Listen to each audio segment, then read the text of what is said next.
All right, Huawei is shifting its approach to one of its biggest rivals. The Chinese company says it's open to selling its 5G chips to Apple. Huawei uses those chips exclusively in its own smartphones.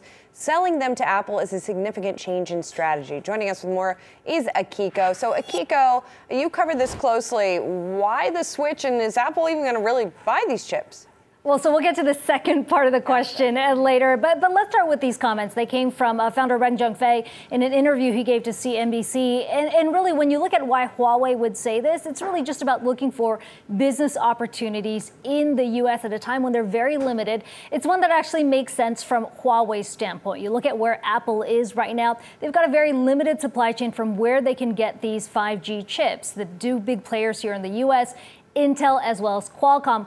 Qualcomm, as we know, has been locked in this very lengthy legal battle with Apple, and Apple has been shifting away from Qualcomm in its chips to move towards reliance on Intel. But Intel, as they look to build out their 5G chipset, well, they've been plagued by their own delays as well. The company has said now they won't be able to ship those chipset shipments until the latter half of this year. That's a problem for Apple if they want to launch a 5G phone by next year. Now, we should say Apple doesn't have a 5G phone on the market just yet, but if they intend to do so, well, they wouldn't be able to rely on Intel because of the delays for Intel. So that's certainly something that makes sense.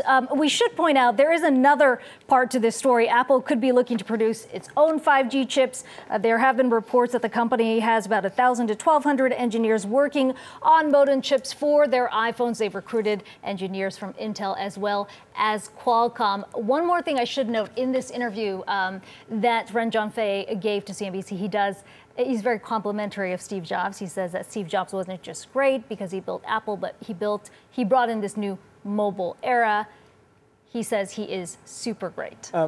Apple's kind of flat, it's barely down. Shouldn't they be getting a bit of a boost? I mean, because people are worried they're slow to the game with 5G. Well, they are, but Apple's always been we shouldn't say they've been slow. They've always been cautious about getting into a new market. So I think from that point of the strategy, certainly not something that is surprising. Remember, we got this report from UBS last week saying that Apple's likely to be delayed on that, but that didn't mean they downgraded the stock either. In terms of whether Apple and Huawei can actually partner, I think that's very unlikely given the political pushback they would face.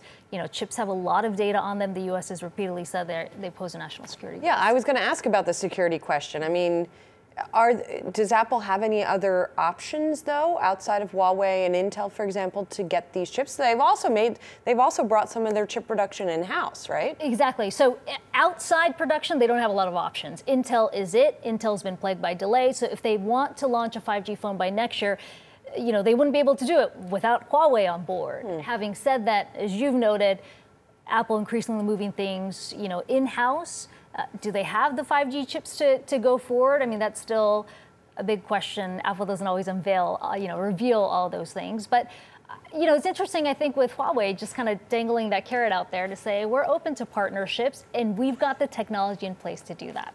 I'd be surprised if they link up with Huawei, and they would risk the ire of the president in real time. And they've made great strides. They've moved some production. They've highlighted over the past years more investments. They're investing in U.S. manufacturing. I think that would all go wasted. Wouldn't the potential for a new China-U.S. trade deal, though, deal with the Huawei issue as well, get it all wrapped up? Won't the Chinese insist on that being part of this? Well, at least on paper, it's still very separate, right? And the U.S. has given no indication that the Huawei is part of the discussions. In fact, I think Stephen Mnuchin or Robert Lighthizer has kind of gone out of the way to say that hasn't been involved in the discussion just yet. I'm not sure it's that significant to the point where we'll be wrapped into the trade negotiations, but I think it is interesting, at least publicly, for the founder of Huawei to come out and say, we're open to this partnership, sort of putting the onus on the U.S. because the U.S. will, no doubt, push back against any kind of partnership. Yeah, and in general, the more public push that Huawei has made in the United States. We spoke to, of course, along with you, a Huawei executive here on the show.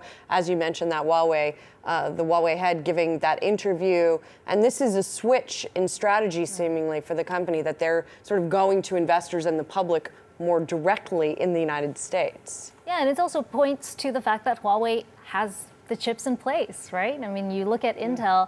they're still delayed. Huawei does, I mean, there's no denying that, whether you believe that they are national security or risk or not, they do have that technology in place right now in the market. And if Apple wants to push forward on some kind of 5G phone, that is an option that's there.